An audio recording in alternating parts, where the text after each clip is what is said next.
All right. All right. So we should see a nice full screen PowerPoint presentation. If you do, can you give me a thumbs up? Great. Thank you. Awesome. All right. Well, I'll get going. So the way it's going to work today is I'll get right into it because we've got an hour. And then what I'll do is I'll open up the floor to anyone who has questions as we go. And the title today is Family Movement or Multi-Generational Movement. Basically, how do we get people from different age groups outside moving together? So the structure I'm going to use today is I'm going to talk a little bit about the evolution of our family movement days, some of the mistakes we made or kind of weird assumptions we had going in. I'm going to talk a little bit about activity design and play. And we've talked about that in other places as well. So anyone who's joined any of the previous talks on play, you'll have that. Oh, also, hang on. Let me go ahead and do one thing here. I want to share the PDF with you before I forget. Let me see if I can do that. Uh, uh, no, okay. Well, I'll go ahead and share the PDFs with everyone at the end. So don't worry, there's PDFs, you have it. And I'm not gonna go over that many slides today, but the full PDF is about 60 slides. So I've added in some supplementary stuff on play and game design. A lot of you will have seen it before. It's a lot of the slides I use already, but in case you want more detail, it's there. So we're going to talk about mistakes made, lessons learned, a little bit on activity design and play. Then a little bit on tips for inclusivity. Then we'll talk about resources for multi-generational play and game ideas. I can't see if Sean is here. Sean, if you're here, hello. Um, Sean works over at Park Play amongst other organizations, so I want to give him a few minutes at the end to also talk about multi-generational play and things like that. All right. Does that work? Great. All right. So, first thing I want to do is I want to talk about the evolution of the family movement days, specifically some of the mistakes we made. So, a lot of you know my background was in personal training, strength conditioning, and CrossFit. And when we first started doing outdoor groups, we made a lot of mistakes in that we sort of assumed that what we at first were offering was a boot camp or a CrossFit style community. And what that means is we were really focusing on things like performance. We were really focusing on things like quantification, repeatability, really focusing on having there be one best way to do a movement. This is how you do a kettlebell swing. This is how you do an overhead press. And what we quickly found is a lot of that just wasn't relevant for what our community wanted, and especially wasn't relevant for doing these family movement days. And the way the family movement days evolved isn't that we originally thought we were going to get a bunch of kids and play a bunch of games. Originally, we opened them up so other people in the community could see what it was that we were offering. And because we've always been a family-friendly organization, people started bringing their kids. And we realized that we were planning these activities mostly for the parents. Um, but actually, what we needed to do is we need to make sure that we had something for everybody. So the way we did that at first is we just took a lot of the activities and the exercises we were doing and we sort of provided these kid versions. So I'll give you an example. One time we were doing caber tossing. We had these nice big long logs, and we were teaching people to do caber tossing, this big explosive movement to see how far you could throw it. And we had um, little cardboard tubes for the kids to throw, and it was pretty fun, and the kids liked it. And what we realized is like obviously the kids want to participate in all this. And as I was saying, I'm saying it now, it sounds really obvious. But actually, where we were coming from, it took us for a while to realize that A, the kids want to do it, B, they want to do what they see everyone else doing, and C, it's just a great opportunity to get everyone moving together. So that's the second thing that seems obvious we learned is that kids want to move. But we made the mistake at the beginning by thinking, okay, well, we'll get the kids to do exercise. We'll get them to do things like burpees and stuff like that, the way that other organizations might do. And, it didn't take us long to realize, gosh, this is a wasted opportunity. Kids don't need to exercise. We just need to give them opportunities to play. We're outside. We want it to be fun. We want it to be engaging. The big thing for me, I talk about this all the time, is I really had to unlearn a lot of my assumptions about what we were doing. Um, One of the other things I had to learn to do was to embrace chaos. And I'll talk about this a lot, which is for me, when I exercise, I like my little spreadsheet. I like to check my measurements. I like to, make sure that I'm doing, quantifiable, repeatable stuff. And that's my own bias from how I grew up exercising. And at first, when I did the kids' days, I sort of became, at first, I got a little agitated because the kids weren't doing exactly what I wanted them to, and I was doing a warm up and they were doing something different. And I just, it's obvious, of course, they're kids. So what I want to talk about is the importance of embracing chaos, but also planning your activities. So if they break down a little bit, they're still fun and they still work. So, people used to use this word anti-fragility a lot a few years ago, but designing these activities so that even if everything doesn't go according to plan, everyone still has a good time. Not trying to get these really perfectly designed activities that if one person isn't doing what they're supposed to do, you feel like the whole thing falls apart. Anyone who's ever done any of our courses know we always talk about thinking about your why and how it might change over time, and always interrogating your why, always thinking about why am I doing this? What is the point of this? And we'll get into that a little bit as we go. So lessons learned. I'm going to start off with lessons learned. I'll finish with lessons learned. There might be some vocabulary here at the beginning that isn't meaningful to you. Don't worry, I'll go ahead and talk about it as we go. So one of the lessons I learned is that emergent activities are better than prescriptive activities. A bit of what I was saying. Playful activities, exploratory activities, activities that have a lot of robustness in them that give people opportunity to do their own thing is going to be much, much better than telling people this is how you have to do this. Uh, the other thing is making sure that you plan activities that are accessible for everyone who's able to come. Um, because we do a lot of work out in the woods and forest and things like that, generally we assume that the people who do show up are going to have some mo mobility, so we are assuming that, people who are coming are able to navigate through the woods, so they have some form of mobility. But past that, we want to make sure that we're inclusive to everybody. So if someone shows up, we want to make sure they have a fun option for them. We really want to encourage interaction. It's very, very easy when you're running these big events to make it everything revolve around the coach, but really as quickly as you can, getting people working in small groups with each other. A lot of times we'll do family units. Well, a lot of times we'll do big pieces and then we'll do family units. Again, this idea of managed chaos. I said it before, but activities that can survive or grow with a bit of chaos. So beware of what I call a design desire mismatch. And what that means is don't worry about having these big, elaborate activities that need to be perfect. Think about what it is that children actually want to do. So a lot of you will know this idea of desire paths already, but pretty much when kids get out, they want to climb, they want to run, they want to jump. If they have sticks, they're going to want to pretend they're swords. So you have to account for that. Um, and usually they just want to play tag and floor is lava. The good thing is everyone loves to do that stuff. And actually within those activities, you've got a lot of fun things that you can do.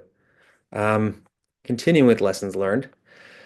Kids don't need to exercise. Don't worry about exercise. This idea of exercise or this utility, trying to attach utility to physical activity is great for adults if you have a full-time job and you only have 45 minutes a day and you really want to make sure you get your best bang for buck, return on investment, great. But for kids, we just want to get them out and playing, exploring, and developing physical literacy. Um, really focus on practical task-based movements over rules-based. So again, a lot of what I was saying, just making sure you have fun exploratory games, providing opportunities for everyone to shine. So because we are talking about multi-generational play, ensuring that you're providing activities for the parents, the grandparents, and the kids, or people of different age groups to have a nice time and really give them an opportunity to contribute in different ways, taking the pressure off yourself through clear design. And if something doesn't work, can it break down in a fun way? So just as an example, we use the foam swords a lot. And, sometimes I try to do these elaborate activities with the foam swords, and sometimes they work. And sometimes people actually just want to run around and play tag with the foam swords. And you know what? Worst case scenario, if you get a group of 30 people, of grandparents, parents, kids running around playing tag with foam swords, it's really not the end of the world. That's actually a pretty good worst case scenario. Um, anyone who's seen this before will have seen it 100 times, so apologize. But we spend a lot of time talking about this concept of the prescriptive emergent continuum, which is this idea that when we're designing activities, on one side, you have a lot of the classic strength and conditioning exercise-based models. So this idea of you're focusing on a specific skill, we're going for rules-based movement. So, if I'm going to do a kettlebell press, I'm going to start off in my rack position.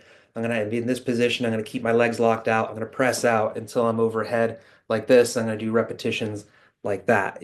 Um, It's a great way of coaching. It's a great way to make progress, but it's not really what we're going for here. So we're really trying to stay away from that prescriptive side of there's one best way to do something. We're trying to recreate perfect form. We're working towards an optimal form, really trying to avoid the whole quantification thing. We're on the other side of the continuum where we're thinking about exploration, play, facilitating opportunities for people to explore movement literacy, really focus on qualitative stuff. It's just a bunch of fancy words of just saying, let people go out and play and let them do fun things and figure things out for themselves. So an example would be if we're going to have people doing vaulting over obstacles, over logs or vault boxes or whatever, the way we're going to do that is by introducing some kind of tag game or some kind of floor is lava or something like that, where people figure out ways that they can get over the box that works for them, rather than saying, okay, here's how you do a step vault, here's how you do a safety vault, and trying to give people specific steps because it's just not what we're going for. If people want to refine those skills in the future, that's fine. We just want to make sure everyone has a good time doing what they want to do. So, not to belabor this, but prescriptive is classic strength conditioning, working towards a specific technique, lots of cueing, lots of correcting, exercise form, this concept of good form, which is valid in certain contexts, but not necessarily what we want. We're going for this more emergent style where we want learners to solve movement problems and find solutions that work for them. Um, and your role as a coach is to design challenges that elicit practical solutions. So you set up the environment and then people solve the problems, whether it's floor is lava, whether it's game of tag. You don't tell them specifically how to do it. You just set clear rules and you let them go do it. This is good because it means you don't have to talk as much as a coach. You're going to have higher participant autonomy, which can be a little bit chaotic, but as long as you give clear communication, it should work out okay. And we're really focusing on this idea of wayfinding, discovery, play.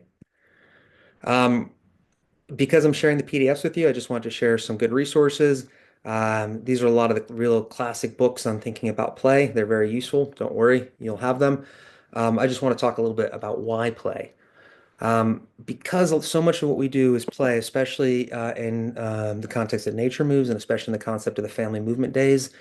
I think play is really, really important. And play is something that most kids are probably not getting enough of. Kids are getting loads of structured activities and, kids are getting loads of enrichment and, school-based activities that have all kinds of utility. But sometimes it's nice just to give kids an opportunity to play. And that's one of the biggest things we're offering here. That's why we're not trying to do a structured sports and conditioning or talent development because that's not what kids need. They get enough of that. What we're trying to do is we're trying to say, look, we're outside, we're with our families. How can we have a good time? So play is great for developing physical literacy. It builds emotional and physical capacities. It develops a broad range of movement skills that are hard to predict. It's a good way of perceiving, teaching people or allowing people to learn how to perceive information, how to interact with the environment. And I think what's really important is this idea of self-regulation, decision making, and also a big one is tolerance for ambiguity, which is that when you have these kind of chaotic situations, people have to decide how they want to interact with each other. Um, and that's going to be really useful throughout your entire lifespan. And it's something that even as adults, if we don't get enough of, we can get a little shaky on. So when we're working with older adults, you'll find that all the benefits that we have when we talk about children are just as true of people in their 40s, and I think especially true as people get in their 60s and 70s as they lose opportunities to interact and have a nice time. And obviously, play is fun. Loads of different kinds of play. These are the Bob Hughes play taxonomies. But a lot of what we're going to do is we're going to do a lot of the rough and tumble play. And then, different variations of social play. It's great to think about these different kinds of play. Obviously, we've got lots of locomotor, and then sometimes other things will emerge as we do it. Big thing I want to focus on is just this idea that play begets play. And what I mean is the more you play, the better you get at playing. Um, and it sounds silly, but sometimes kids, they don't need to be taught how to play, but they need to be provided an environment where they're given permission to play and explore. And as they figure out what's possible, they can go and play in other ways. So if you have kids from the city who've never been in the woods before, they might not really know what to do at the beginning. So a part of what we do is to give people ideas of, hey, if you don't have any specialized equipment, if you're just out in the woods, how can you have some fun? And a lot of it is just playing games like tag. And you think, gosh, all kids grow up playing tag, but actually we've kind of play anthropologists of childhood, they have this idea that childhood is sort of this continuous transmission of culture that's happened over hundreds of years, hundreds and hundreds of years. Kids have been playing the same games and they pass them down to other kids in the same games. And there's this sort of unique culture of childhood that for a long time has been unbroken. And what's happened in the last few generations is actually we've severed a lot of that cultural transmission. So it does mean that there are kids who are growing up who might not know the games of tag that you grew up playing, or maybe they've never had an opportunity to climb a tree. And that's really what we're trying to provide here. We're trying to give kids, I'm not going to say the tools, but we're just going to give them the opportunities so they remember how to play. Um, there's a lot of good theorists on play. Big ones will be Peter Gray and Stuart Brown. A lot of you guys will have come across them. Um, and I'm not going to go over all these because they're in the slides, but just, play can be activity for its own sake. Um, we're talking about free play here.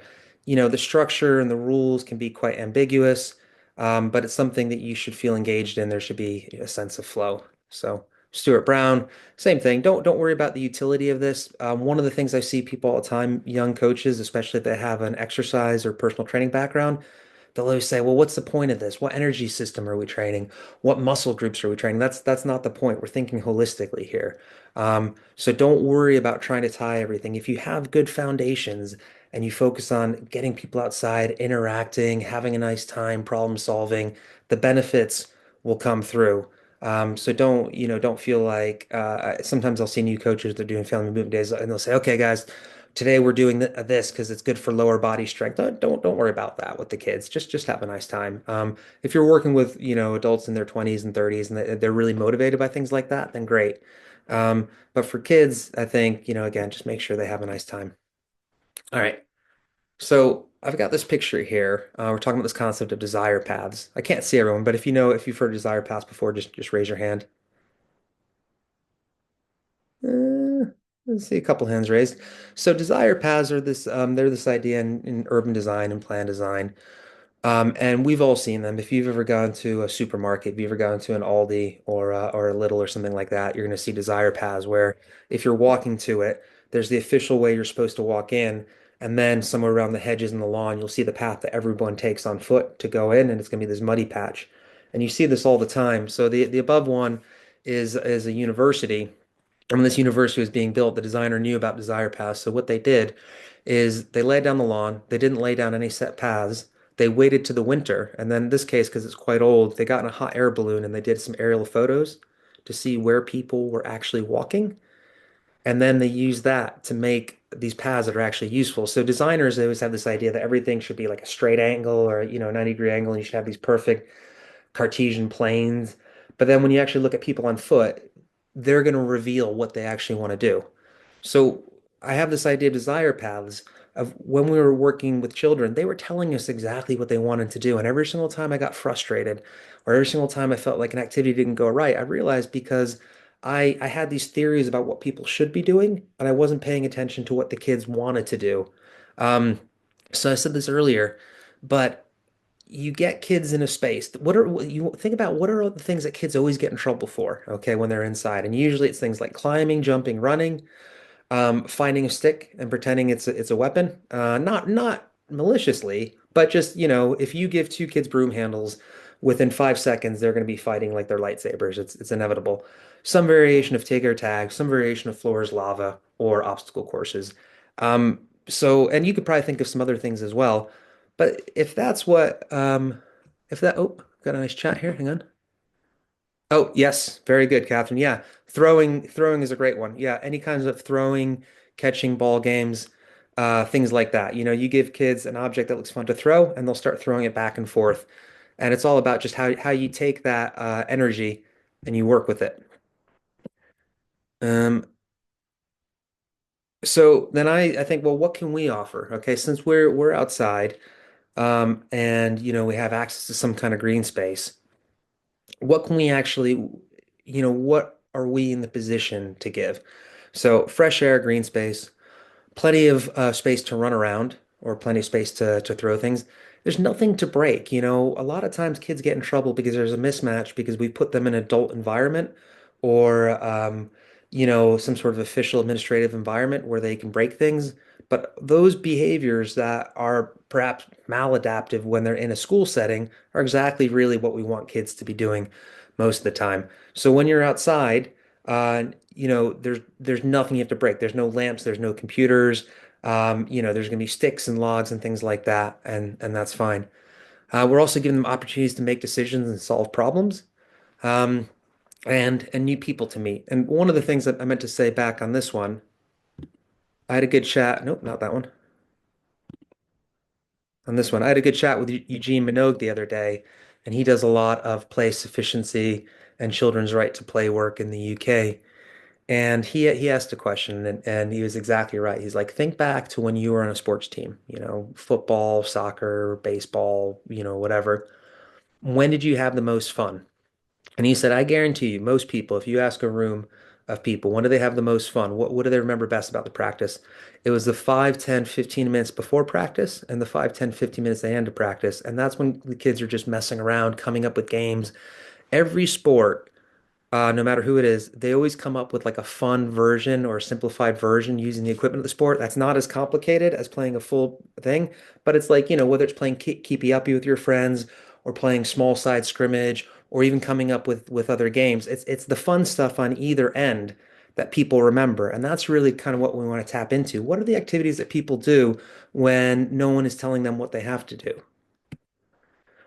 One of the other questions that we always get, and this is one of the things that we spend a lot of time thinking about, is how do we involve adults? Because I've been talking about children a lot, but what we're talking about here are family movement days.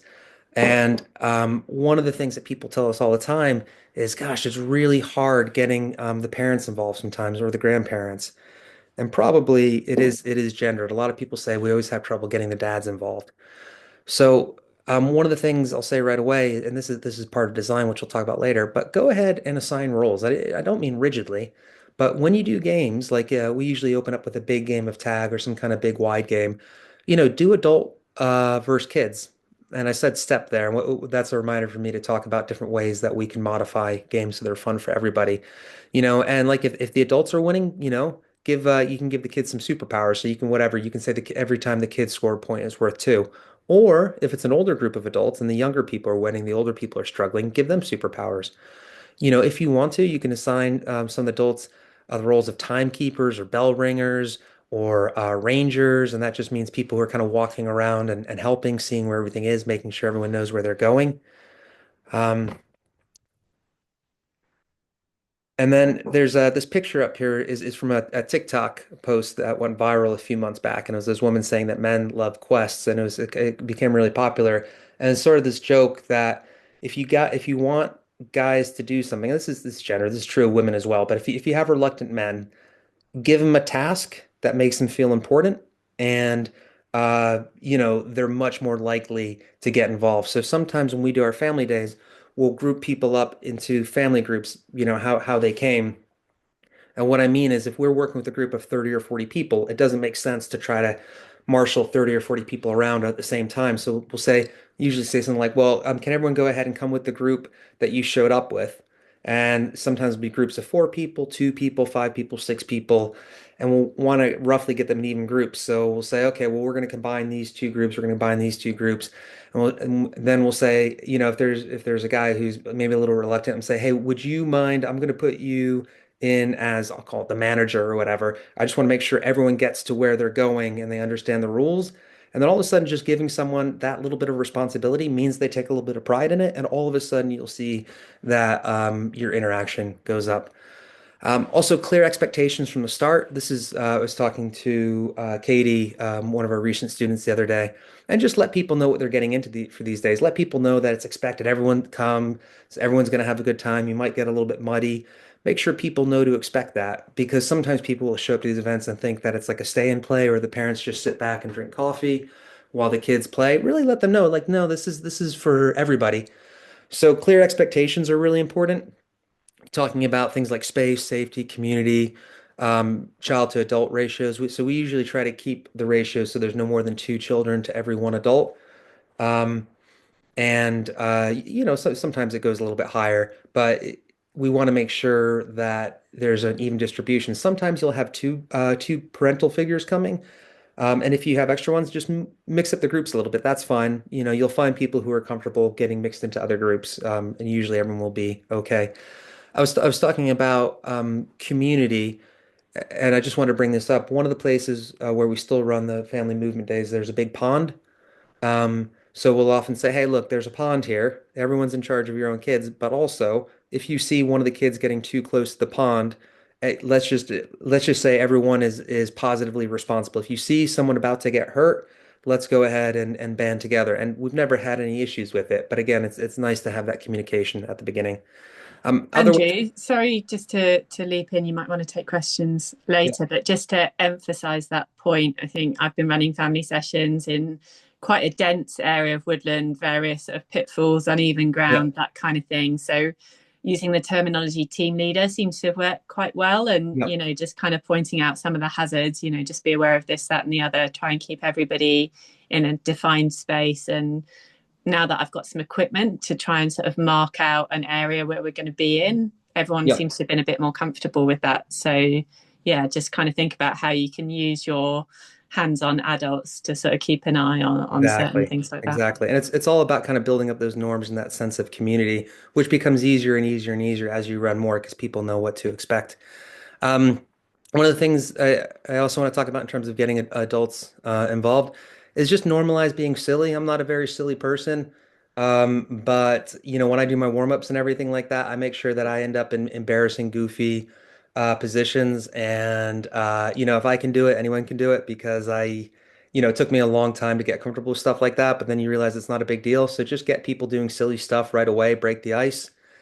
Um, and then the last one is provide graceful ways to scale, but also participate. And this is for especially for older adults who might feel like they have some challenges. Um, just making sure that there's a way they can do it. I'm just checking up on comments. Becky says mud pies and jumping in puddles. Exactly. Yeah, you want you're gonna get dirty and that's fun. Good. Um, and then oh yeah, Becky also talking about being silly. Um, yeah, if you're not a silly person, it's okay. It's fine. Just Jill always tells me I need to get over myself, and she's right. I just need to get over myself and do it. It's never as bad as you think it is. Um, so I want to talk about planning. There's nothing special about this planning. This is just something we use lots of acronyms in the course. We talk about PACS and ECOGI and stuff. And one of the ones that I did in the May 2024 group, because we were specifically one of the goals in that group was to have all the students run a family movement day. So just on the back of a napkin, I was trying to think of an acronym to help everyone keep everything in order, and it turned out to be good. And I use it a lot when I'm doing my family movement planning. So it's a really nice sounding acronym. It's WAFO, which is just very pleasing to hear. And it stands for why are we doing this? How are we going to do it? Anticipated problems, i.e., what could go wrong?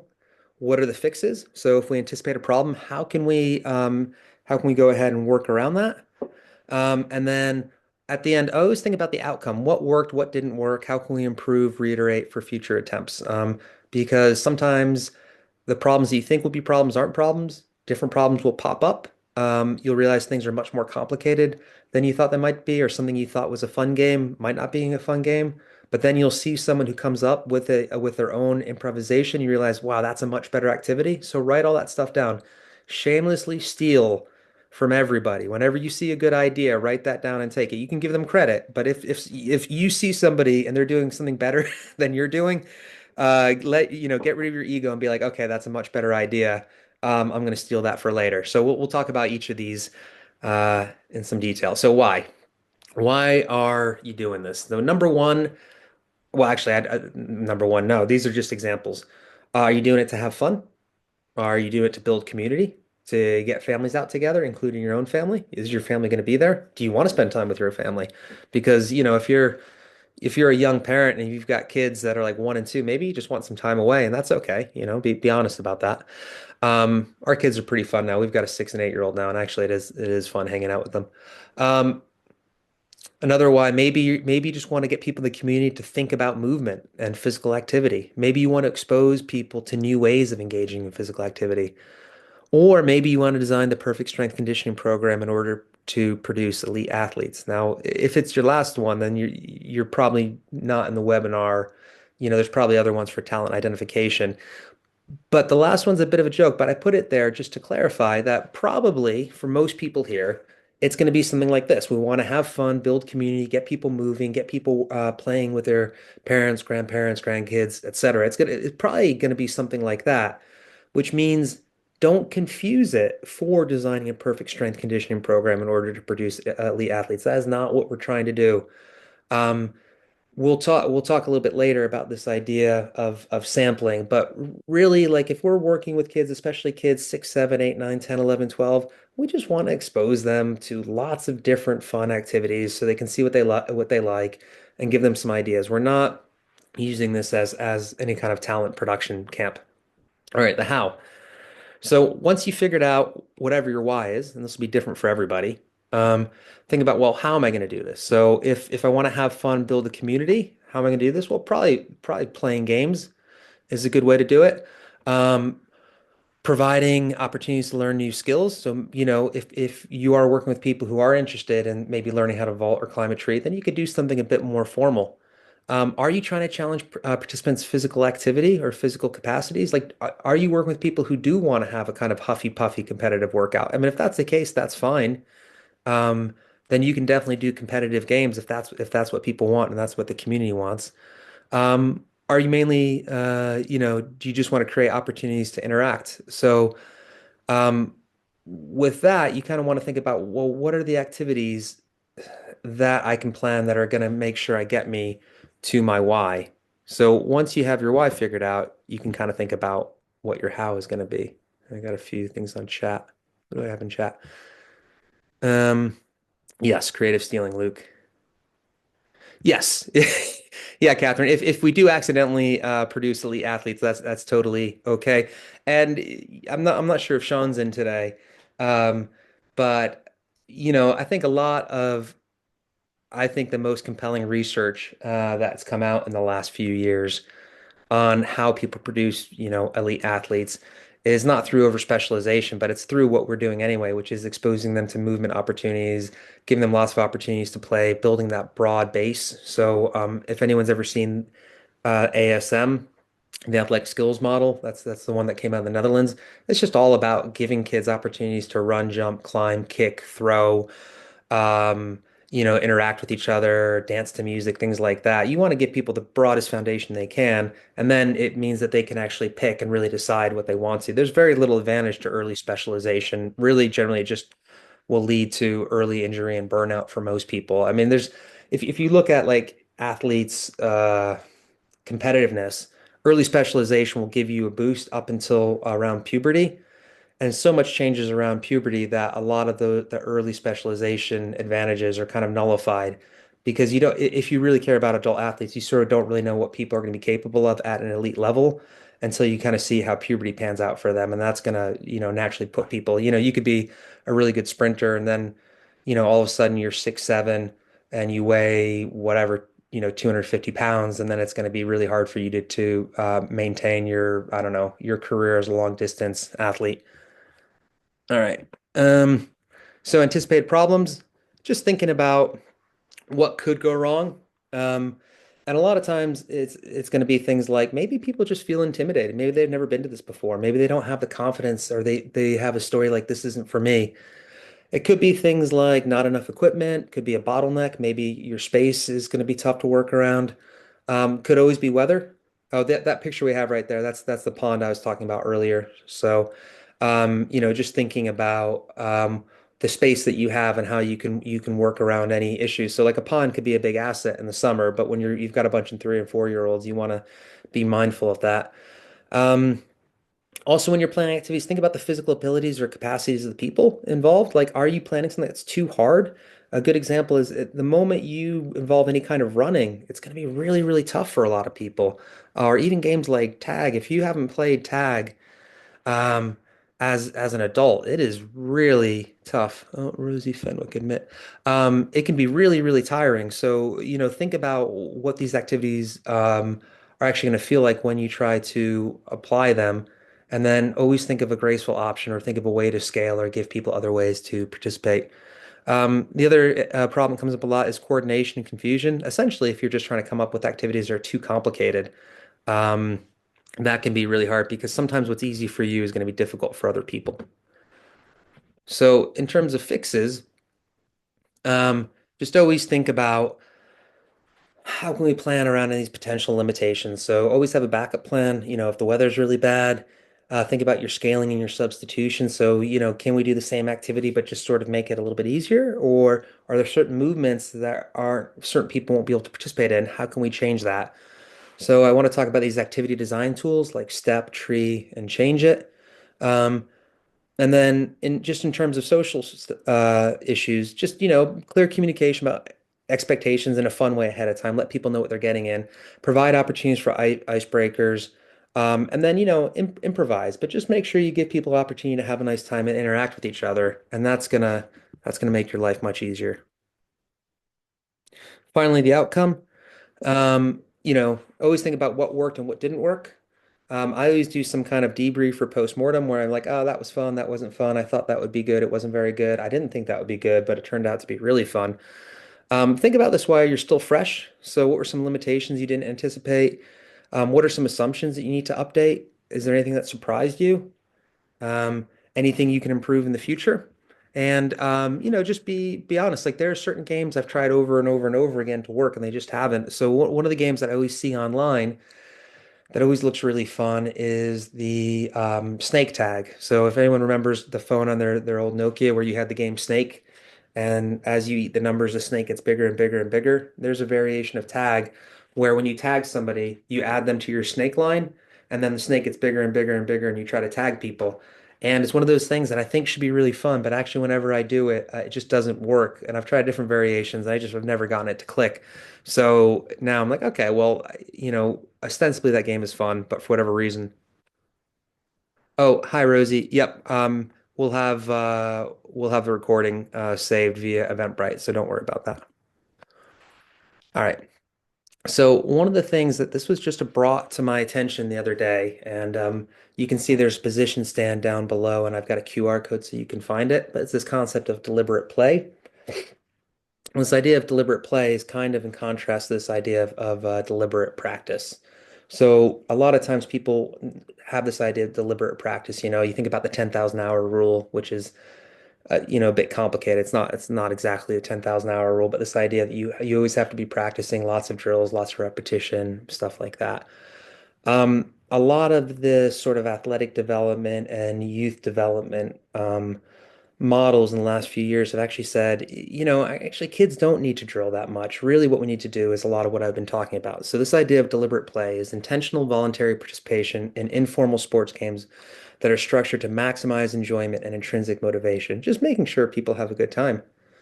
Um, and then it's not primarily to improve performance or achieve external rewards. Again, we're not trying to turn this into a utility thing. We just want people to have a nice time and explore. So really looking for activities that are enjoyable, allow children to engage freely while exploring their physical capacities within a flexible framework, often with regulated adaptive rules, which I'll talk about in a second. But it's just saying exactly what I've been saying. Make sure people have a good time. Make sure you give people lots of fun games. Check out that QR code because this is kind of a big discussion right now. And I think it's important because I think what you're seeing more and more with a lot of youth coaching and all sorts of things is really moving away from that really strict sort of boring sport practice a lot of people think about and moving more and more to just doing the fun stuff for the first 12 years or so. Another conversation that's coming up a lot is this idea of physical literacy. So in the UK, Sport England has just, well, I guess in England, Sport England has just put out a very recent consensus statement, and it's this idea of physical literacy, which is this ongoing relationship to movement throughout your entire life, and how can we build this confidence as we move. So physical literacy is our relationship with movement and physical activity throughout our life. And this idea of building a personal relationship where you have a positive experience with physical activity, again, drawing contrast to this idea of sportification or sportization, which is everyone has that memory of being the last person picked or not being very good or not having a nice time, or if you're American, being the kid who's always sent into the outfield in baseball or something and told not to catch the ball. Um, you know, these sort of memories that can create this sort of traumatic experience or these negative narratives about movement, and how can we instead flip that on its head and give people positive experiences with movement. Um, and then how movement is so much more than just exercise. It's about this connection, the social connection, this emotional connection with the people around us, with ourselves. And then just acknowledging that it's throughout life, because again, so many of these conversations assume that we're only talking about children, but actually, as we get older, it almost becomes, in a way, more important to really try to carve out this time to play, because most societal pressure is saying, look, you don't have time to play that way. If you want to play, it's not going to look like what it did when you were younger. So maybe play is going to a pub or going to a bar, and that's fine. It's great to get that social aspect, but at the same time, really giving people opportunities to do the fun physical stuff again. I have no idea how to pronounce this word, but when I was learning strength and conditioning growing up, they would always talk about this Russian term, which it looks like, well, I'm not going to say it. I know radost means joy, but anyway, this idea of movement joy, which is what we were just talking about, but this idea of movement joy that the Russians would always talk about trying to instill in their young athletes is just getting people to appreciate how fun it is just moving your body and living this embodied existence, and the sense of freedom and playfulness that you get when you can use your body to the best of its ability. And developing this lifelong emotional relationship with movement, not just a tool for performance. And they had this concept specifically because as they were training their athletes for Olympics and things like that, competing with the US during the Cold War, you'd see a lot of people get burned out. You see a lot of these Olympian athletes when they stop practicing the age of 25, 26, 30, whatever, they never want to do that physical activity again. They never want to pick up a barbell. They never want to do any kind of gymnastics. They never want to do any swimming because all the joy has been squeezed out of it. So again, trying to create opportunities to develop this sense of movement joy so people actually want to engage. Um, so I just want to talk a little bit about this idea of how can we adapt games and activities. And again, you've got this all on the PDFs, which I'll share in a second. These are all same basic concepts. They're all related. Um, yeah, I know. Yeah, I know, Becky. Becky was saying it's the last person. No, I mean, I think maybe it's because they saw so much burnout in the Soviet sports system that people identified it. Sometimes it's the countries that maybe have the worst problems that are good at identifying them. I'm not sure. So these are just different ways to create challenge. So one of the organizations I'll talk about a lot when I talk about resources is a British organization called Boyne Kids. And they have great online resources that with all these great interactive games, there will be some really good ideas for your family movement days. But sometimes when activities aren't working, you say, "Oh, this isn't working. It's not fun. Or the teams aren't evenly ba balanced, or people don't want to interact. How can I improve on this?" So they have this idea of challenge or change. So if a game's not working, always think about how you can restrict the space or the resources. So what I mean specifically, let's say you're having a game of tag and no one is getting tagged. Maybe it's just that you have too much space. Move those cones in and make the space a little bit smaller because you want to increase the density of interactions. You want to give people more opportunities to interact. Or maybe sometimes the objects you're using might be inappropriate if you're working with smaller adults or kids, maybe you just have things that are too heavy to make it fun. So, do you have objects and designed areas that are fun for everyone? So, do you have something that everyone can vault over, everyone can climb over? Also thinking about partners and group dynamics. If a team's not quite working, are there ways to make the teams more fair? Yeah, there's nothing wrong with giving a team an extra person or moving things around. If the problem's too simple, you can expand it. And this idea of change, if things are too complicated, you can reduce the variables. Um, if things don't really seem that interesting, you can add a variable to make it more complicated. And the last one is this idea of freezing, which isn't really relevant, but it's just this idea of can you make the movements more isolated, so they're not as confusing. Um, there's another classic one called the tree model. So I think this one came out of Australia. You can see the link on the bottom. And same thing, if you're looking at activity and it's not quite working, you want to make it better, here's what you can look at. You can look at the rules, you can look at the teaching, you can look at the equipment or the environment. It's the same basic idea, but you can change the rules to favor one side over the other in a nice way. So again, if you're working with older adults and younger kids, give some of the older people special powers. Be like, look, normally you're only allowed to pick up one beanbag at a time, but if you're over the age of 65, you're allowed to pick up two. Or you're not allowed to step in the lava. unless you're under 5 or over 70. And if that's the case, then you can quickly run through the lava, things like that. Equipment, like I talked about, making things lighter, heavier, bigger, smaller balls, etc. Environment is usually just making spaces bigger or smaller, or making sure that they're accessible to people. So that's the tree model. The model I tend to use a lot is the step model. Again, these are all different tools for inclusivity. Stands for space, task, equipment, and people. So for space, change the space in which the activity is taking place, larger, smaller, different shape. Task, change the type of activity taking place, or switch the roles around. If you find that one person is always, scoring the most points, you can move it around so maybe they have a more defensive role. Equipment, change the size, type of equipment being used, and then people, change the people who are involved. So number of taggers or defenders, a number of people on offense, defense. You can change the rules, the teams on capture the flag, etc. The last one, which is also Australian, is the change it model.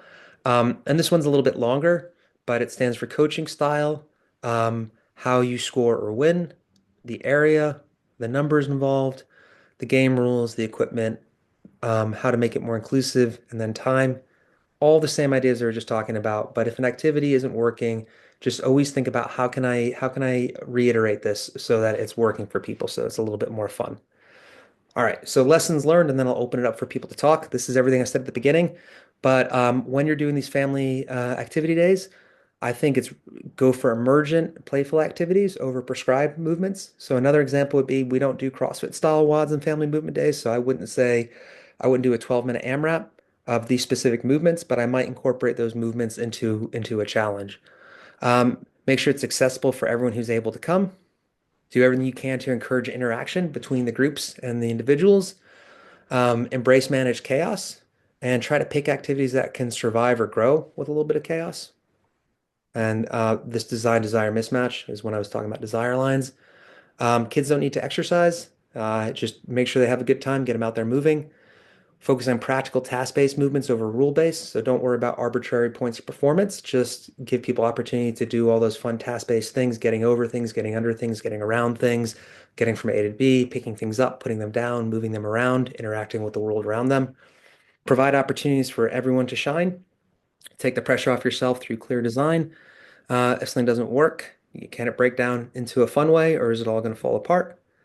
And then I've got a bunch of additional resources. Now, is Sean in the group? Sean, did you make it today? I can't see. I'm not looking at the right screen. I don't think Sean is here. But I just want to talk about some other resources. So a group that we really love that we work with, they're not in the US, but they are all over England and they're expanding. And that is Park Play. And Park Play is a group that offers weekly multi-generational games in public spaces. So I think it's usually on Saturdays, but 2 hours of free community play. Yep, every Saturday morning in a park or public place. Active, inclusive games. It's really safe, welcoming, run by the local community for the local community. So if it's something you're interested in, check out to see if there's any park plays around you. They're really great.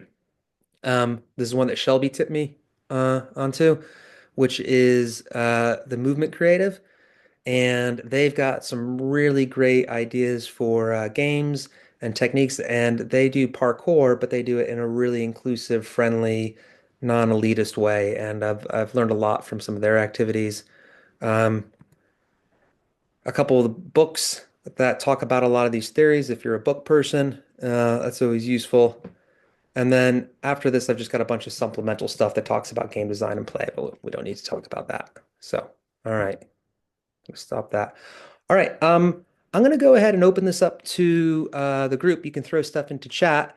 We can just kind of talk about things or um, anything you've learned over any of your experiences in trying to run family movement stuff. Or yeah, if you just have any questions, anything. So I'm gonna open it up to everybody. We've got about 10 minutes left, and I want to respect everyone's time and finish on the half hour. So if you're feeling shy, type it out in chat and I can read it out. Or if you're feeling brave, just jump out and say hello. Hello. Hi, Becky. Thanks, Andrew. That was great. Just a couple of kind of practical questions, I guess, from Sure. people that have been doing this already. I was thinking what age of the children works. Yeah. and also what doesn't, basically what's the sort of youngest age that's going to work with the group. And the length of sessions, is it sort of an hour?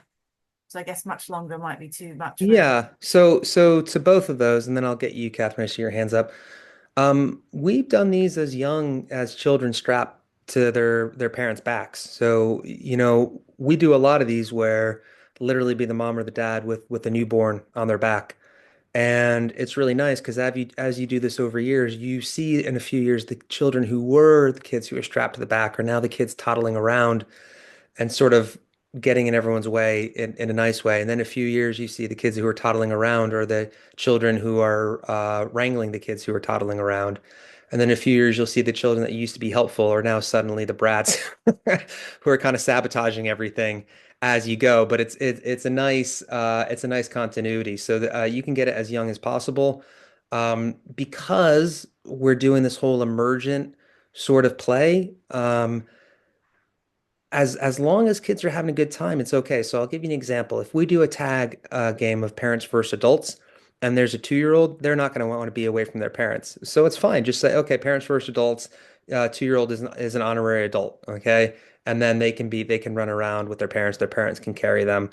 Um, Now, is the kid going to be a huge asset to their parents? No, not really, but they're going to have a good time. They're going to see people moving around, and because we're working with families, no one's going to get super competitive. They're not going to be cross that they have a 2-year-old on their team. It just has a nice way of evening out. So that was question number one. Question number two was time. Yeah, that's a good question. So normally, we try to get everything done in an hour. And the format, which I didn't talk about, is obviously be there early so you can walk around and greet people, have some social time. In a smaller group, I do question of the day or ask kids what their favorite animals are, or something like that.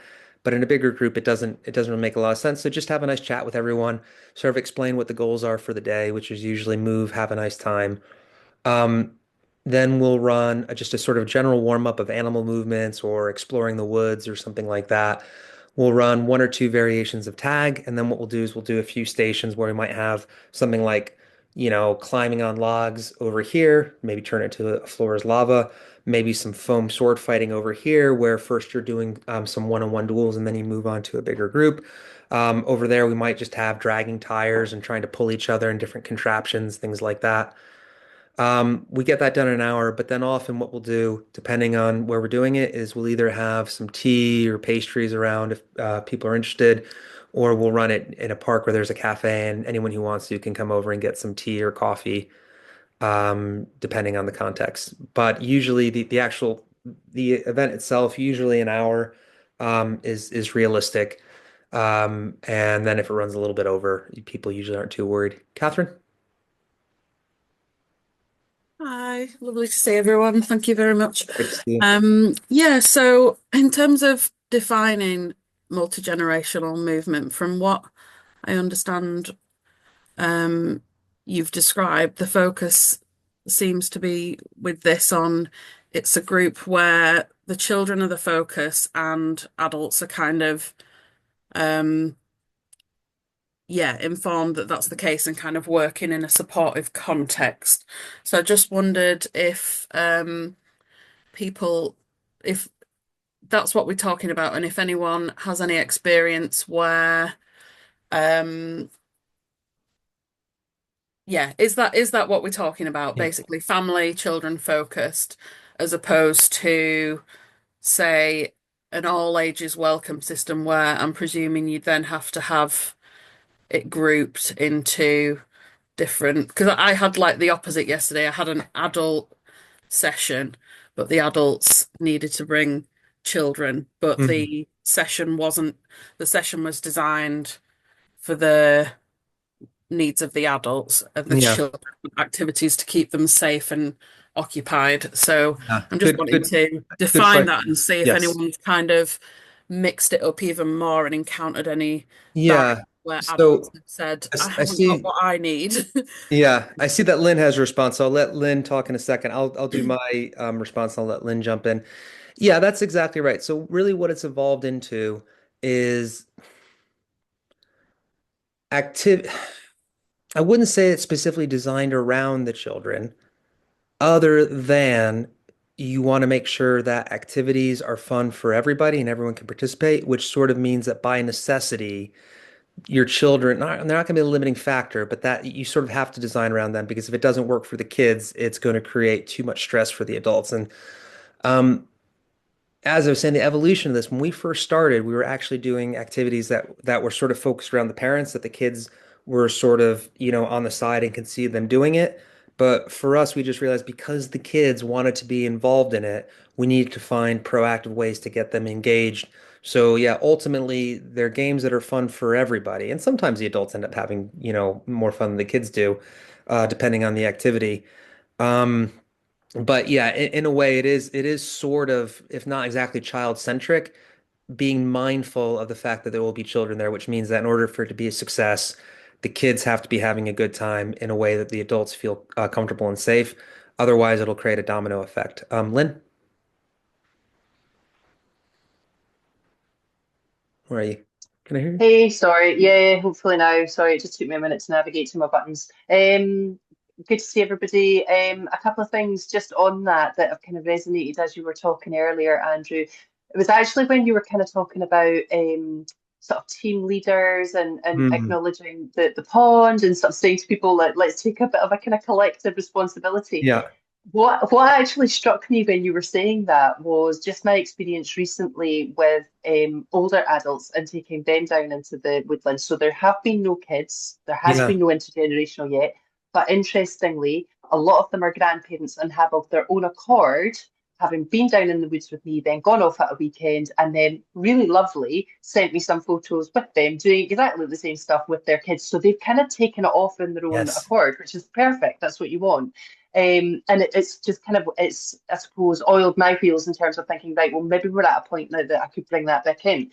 But what resonated when you were saying that take that collective responsibility, look out for the kids, was actually when I'd have those older adults in the woods, the first few times that I go down, that you can actually feel for some of them, the tension that Yeah. builds in them when they start going on the uneven ground, when they start going over slippy tree roots, when they start catching their toes in twigs on the forest floor, etc., etc.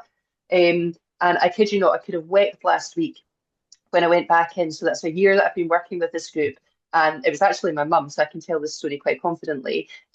She would have tripped over fresh air this time last year. And I kid you not, if I went out with her, I had to hold my breath because I was scared she would fall. She was jumping from one log to a boulder onto another log. She was actually jumping around.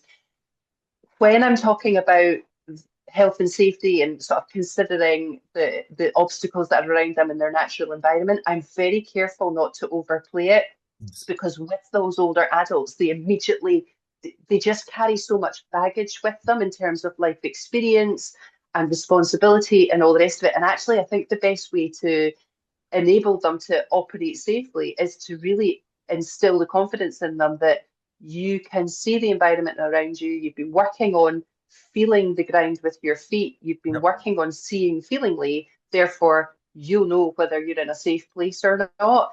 And I Yes. think therefore, I am getting to my point here. Therefore, when those older adults are also with children, to then stretch their Yes. attention across how they're feeling and their balance and capabilities in that Yeah. environment, and having to look after youngsters, for me, in my situation, how I'm judging things would be too much. So I think it's almost a lighter touch is better. And that's not to dismiss the importance of health and safety and all the rest of it. But I think thinking about maybe doing a non-intergenerational thing in the environment first, letting Yeah. those people get used to it, and then bringing in others I think is maybe a way to go. I think that's really good. And three things you made me think of when you said that, which is I think one of the best things about sort of doing the interactive, emergent stuff is that naturally when people are working with each other, you'll see that people will do a very good job of moderating the challenges, around each other. And what I mean is that giving older people the opportunity to build up that confidence and sort of figure out what works for them is I think really important. And I think for me the most gratifying population to work with, and is really nice to see that change. What was I going to say?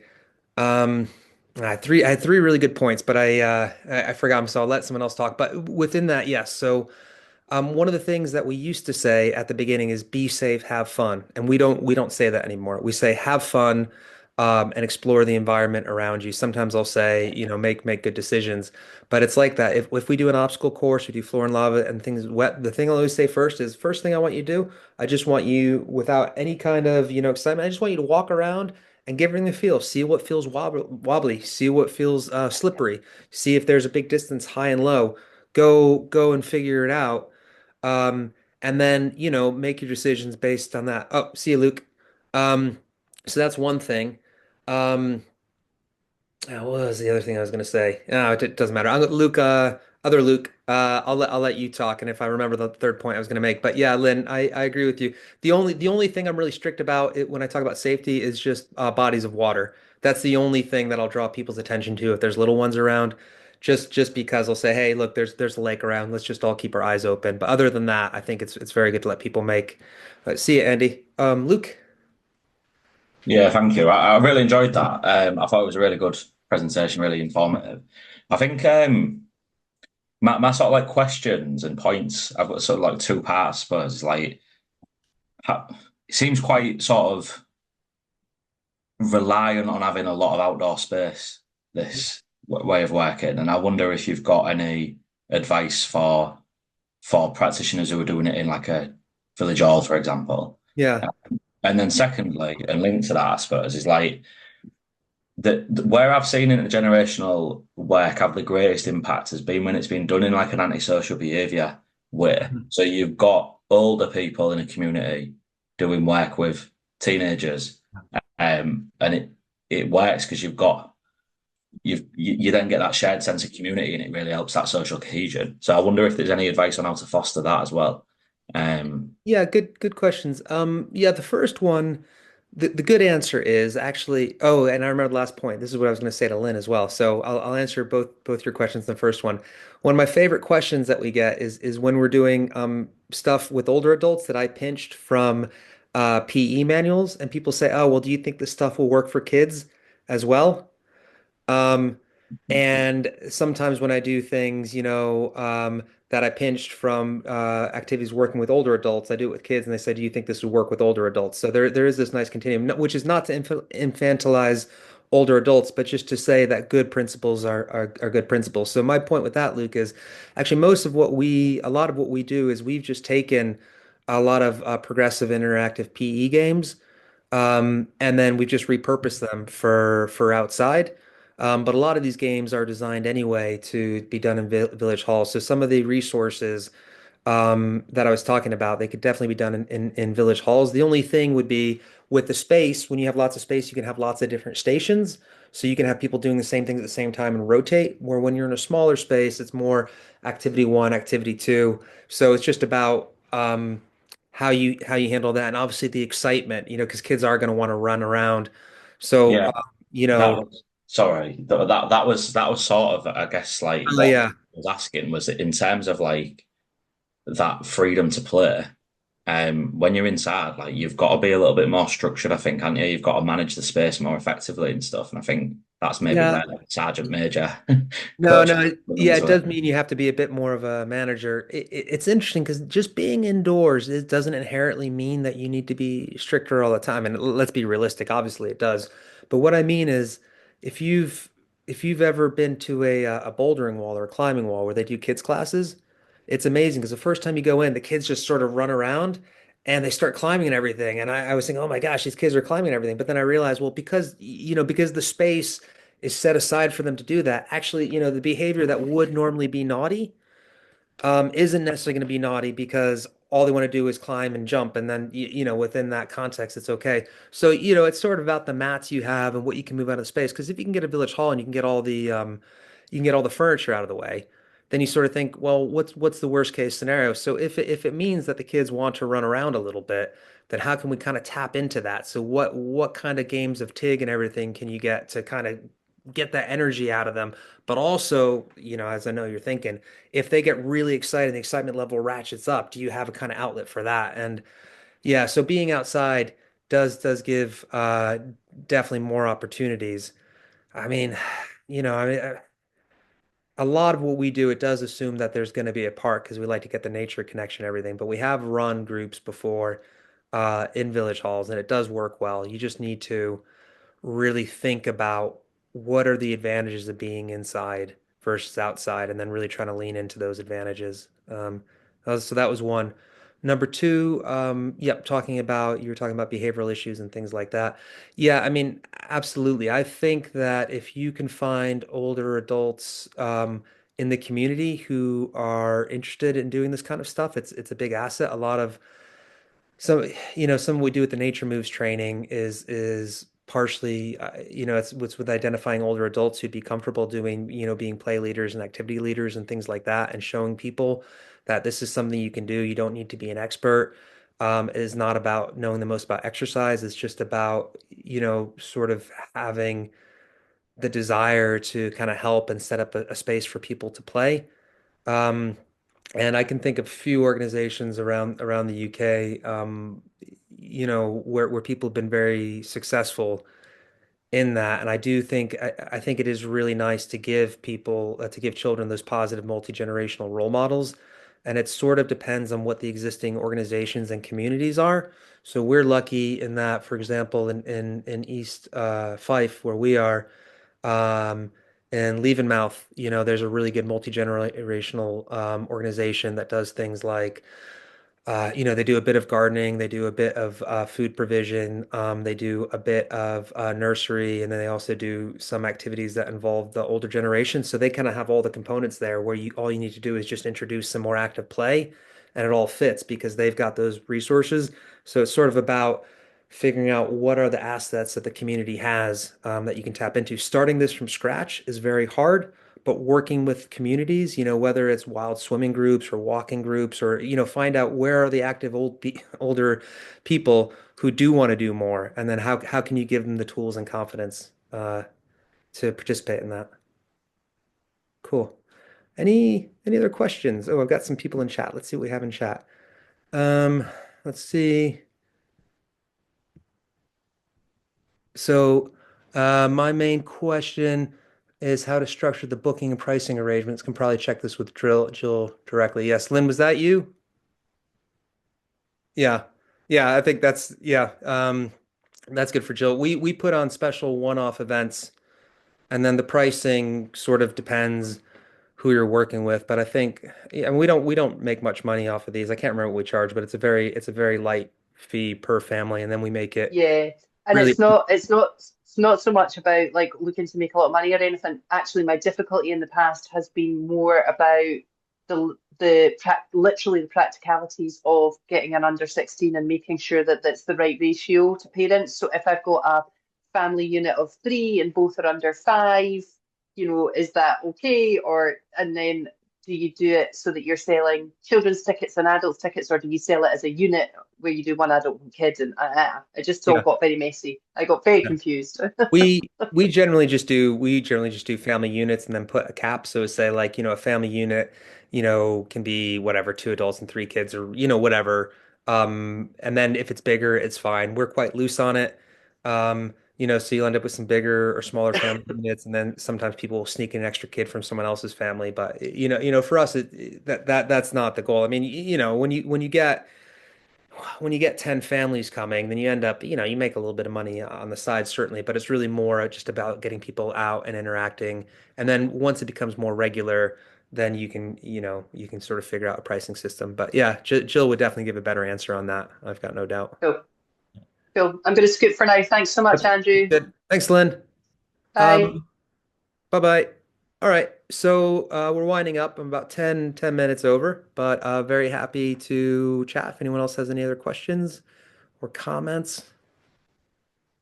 I guess just one thought I had was how I've just observed with multi-generational play that the learning goes both ways. And Yes. something I've really struggled with as a parent is like sometimes I do want to move uninterrupted from my children. I want to break. I Yep. want to be the focus. I want to receive all the benefit. But then I always see like the benefits of what my kids get out of it when they're included. Yeah. And then especially working with older adults and children, because sometimes we wind up on the same play structure. the learning that happens between them, like through movement, like the communication, the modeling, just Hmm. like so amazing and so precious. I'm like, oh yeah, it's totally worth it. Like Yeah. that's why we do this. I Um, I so agree. It's one of the things I kind of alluded to, but like a lot of times people ask me, well, what's the benefit of this or that? I'm like, honestly, it's sort of too much to enumerate, like just if you get people outside moving together, different age groups, having a nice time, like you could pull up almost any academic paper about the benefits of this or that, and you could just backfill and just checklist everything like, yep, that's good, that's good, that's good, that's good. Yeah, it's the same way with me, and it's always amazing what kids pick up as well. Like I'm always amazed when I see especially sometimes we'll do the family movement days, and honestly, sometimes our kids are disinterested because they do them often enough. I feel like they don't want to participate sometimes, but then I see them off in the corner doing a little version of it, or I'll see them playing with their friends later, and all of a sudden they'll work in an activity that we did. That, as far as I know, I came up with. Maybe I stole it from them. I don't know, but it is amazing to see how those benefits do sneak into all these other aspects. And you're right, they're so hard to quantify, but yeah, it's huge. And just that kids want to do what their parents do. It's like, you think about the toys that kids have, and it's always like a reflection of like what their parents have. So like it used to be like kids used to always love the plastic keys, because like keys signified, oh, mommy and daddy go to work. Now you see kids who have little plastic mobile phones, they kind of have this talismanic power because there's like, oh, this is what my parents are doing. So I think if you can play in front of your kids, then they're definitely going to internalize that. I mean, I know that, probably better than I do. Cool. All right. Well, thanks, guys. Shelby, we should do a catch up. All right. Yeah. Maybe we can get you on the pod or something in a few weeks. Be nice to know what you've been up to. Um, cool. oh, Becky, yeah, Becky's talking about the adolescent show on Netflix. Yeah, I haven't started to watch it yet. I've heard a lot of things. Brace Uh, yourself, Andrew. sorry. Brace yourself before you Yeah, watch it. that's what I've heard. Yeah. I feel yeah, it's I will watch it, but I need to be in the right mindset. Oh, cool. Rosie. So Rosie, two-part plays in her area, currently have active seasons. Oh, very nice. Oh, thanks. Yeah, I'll make sure I share the slides out to everyone. Actually, I can do it in chat right now. Let me see. Can I? I always mess up on this. And I'll send out to everybody. No, I can't. Okay. Um, I'll go ahead and I'll share it with everyone. All right, everyone. Thanks for your time. Really appreciate it. Talk later. Bye-bye.